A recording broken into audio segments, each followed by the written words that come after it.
All right, let's look at this example here.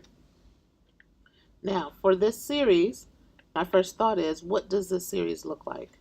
When n is large, what's the behavior of my terms? Okay, so for large values of n,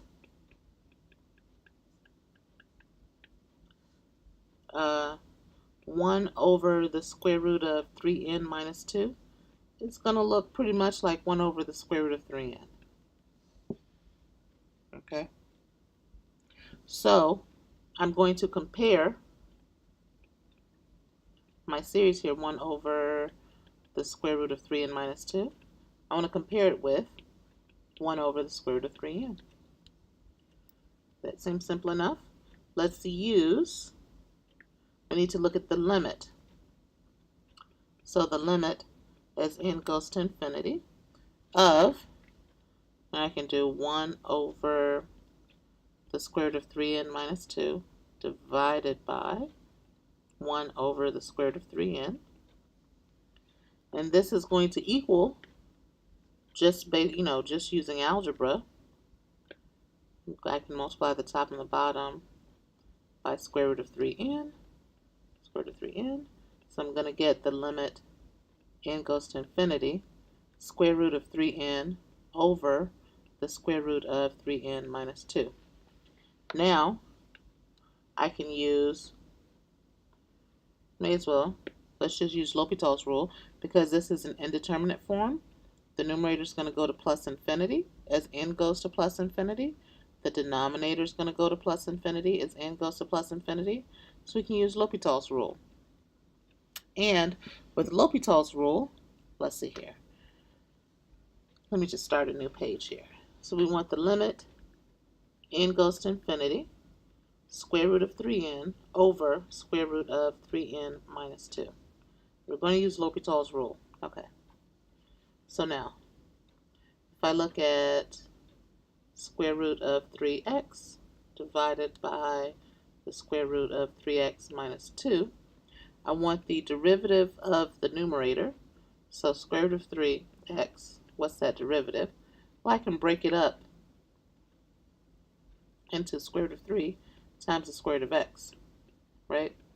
And so that's going to be square root of 3 times x to the 1/2. Excuse me, sorry. So I should get 1/2. So the square root of 3, that's not going to change. So I should get 1/2 x to the minus 1/2. Now what about the square root of 3x minus 2? The derivative of that. Okay, so I'm going to write this as 3x minus 2 to the 1/2. And I want the derivative. Okay, so I'm going to need to use chain rule. So I'm going to bring 1/2, 3x minus 2 to the negative 1/2 times 3. Okay.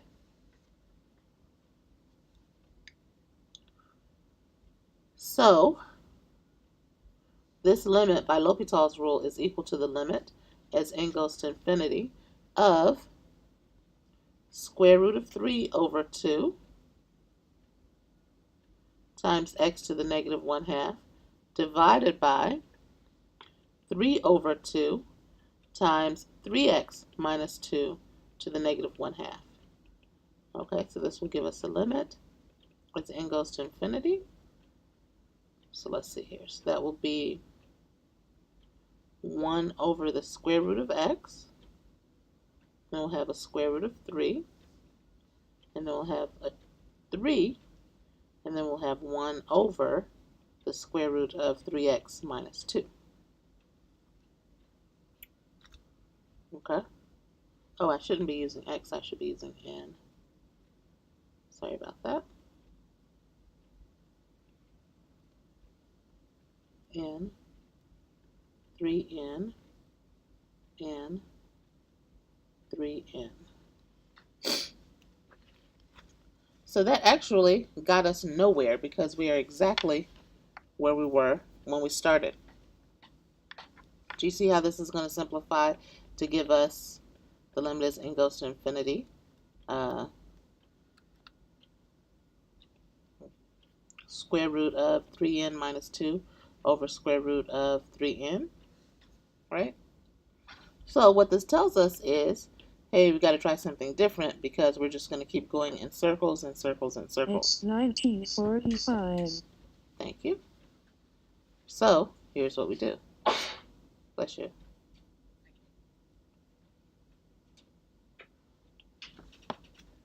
Because it could be that I made a mistake with my derivatives. I don't know. But this is just real life. And I did what I did. And now I'm looking back and I'm saying, hey, maybe there's an easier way for me to compute this limit. And I believe the easier way is if we just rewrite it, right? So look at this. Rewrite this as the square root 3n over 3n minus 2. Everyone loves that. Now we're going to divide inside that square root. We're going to divide everything by 3n. Okay, so we're going to actually have this is equal to the limit as n goes to infinity, square root 1 in my numerator, right? See what we're doing here? And then in the denominator, I have 1 minus 2 over 3n. Now, what do you think is going to happen to 2 over 3n as n approaches infinity? This is going to go to 0. So, as n approaches infinity, this entire limit is going to look like just square root of 1 over 1, which is just going to be 1. So this limit is equal to 1. So L equals 1. And our series, 1 over square root of 3n and 1 over the square root of 3n minus 2, both converge or both diverge. Now, do we know the behavior of the series 1 over square root of 3n? Right? Converge or diverge? And the answer is it's going to converge because it is a scalar multiple. Sorry, it's going to diverge because it is a scalar multiple times a divergent p-series. So let's look at that. So when I see this 1 over the square root of 3n, I'm thinking 1 over square root of 3 times square root of n. Okay, I can pull that 1 over square root of 3, pull that constant out, and I'm left with 1 over the square root of n.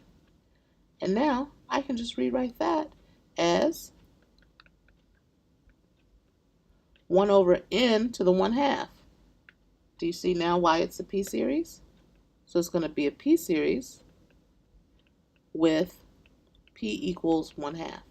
Since p is less than 1, divergent. So this is divergent. So this series is divergent. And since they both converge or both diverge, they both diverge, right? If one of them diverges, they both have to diverge. It's like, they're twins and they can't, the fate of one is intertwined with the fate of the other. So if the first one diverges, then the second one diverges as well.